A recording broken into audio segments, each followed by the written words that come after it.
So here I covered the mount with standard blue painter's tape.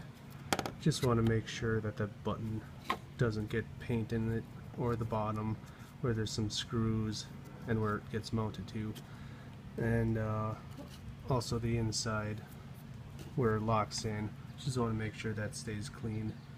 I also cleaned the whole surface of the area with some general cleaner just to make sure there's no dust on it. And this is the brand of spray paint I'm going to be using. It was recommended by someone on Dashcam Talk. It's Rust-Oleum's Camouflage brand, which is their ultra flat, so it should reflect the least amount of light, so it should make the mount much less visible. So I was going to try to take the plastic off this and spray paint that also.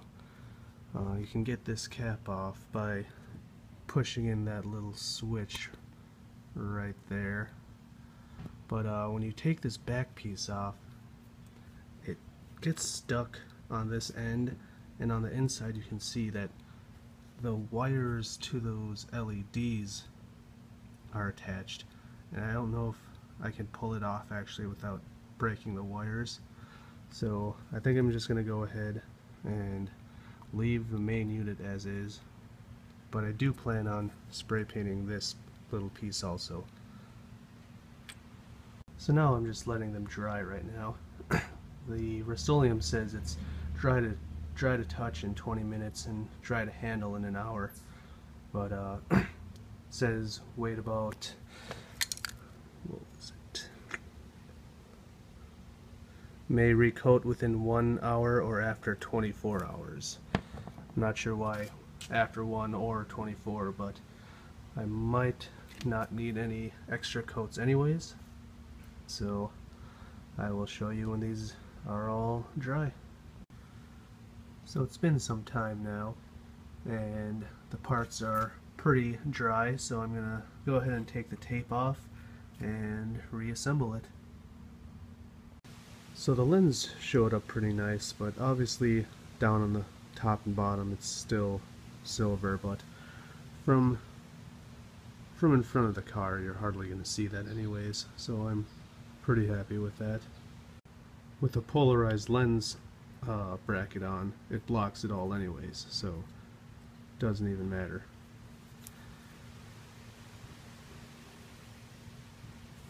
So here's what it looks like assembled without the polarized lens, of course.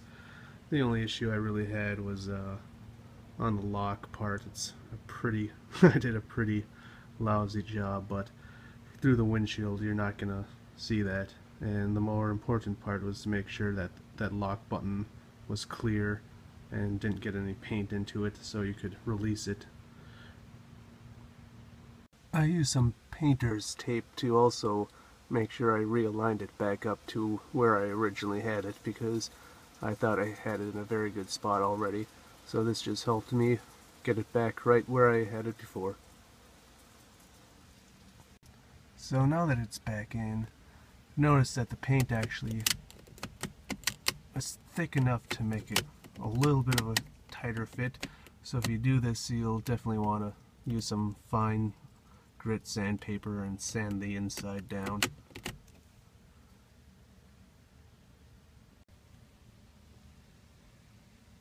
Blackvue for your safe driving. Starting normal recording. So now we're going to take a look around.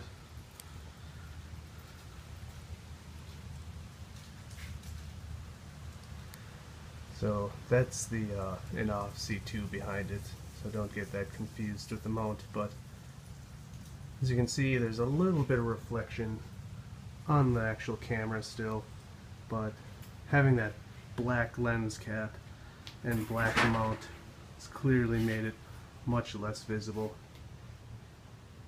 One only issue I've still had is coming up with a way to hide those cords. I was hoping to find a part from Honda for any of the mirrors that have the electronic features, like the compass and whatever else, so I might be able to hide those cords underneath a little bracket, or I might just use black pipe cut down the length to make it look like it's part of the mirror. Overall, I think it's quite a bit of an improvement. The only issue or concern I had was whether or not that black lens could actually affect the light in the picture. I'm not a photo expert, so I'm just gonna have to test it out and see how it works.